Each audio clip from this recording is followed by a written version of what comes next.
عزت مآب ماؤں اور بہنوں، بیٹیوں اور دور نزدیک سے سننے والی تمام خواتین اسلام اور برادران اسلام، السلام علیکم ورحمۃ اللہ وبرکاتہ۔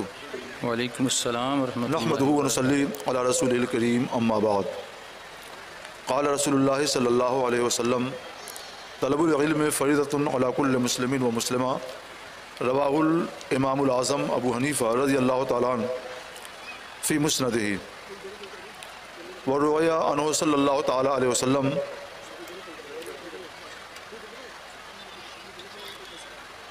تعلم العلم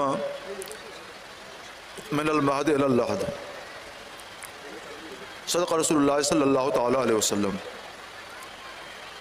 آپ تمامی حضرات پست آواز سے سب سے پہلے حضور سید عالم تاجدار بنی آدم و آدم صلی اللہ علیہ وسلم کی بارگاہ بےکس پناہ میں درود پاک کا نذرانہ پیش کر لیں۔ اللہم صلی علی سیدنا مولانا صلی اللہ محمد علیہ المعدود الجود والکرم وسلم صلی اللہ علیہ وآلہ وصحبہ وبارک وسلم۔ یا رسول اللہ۔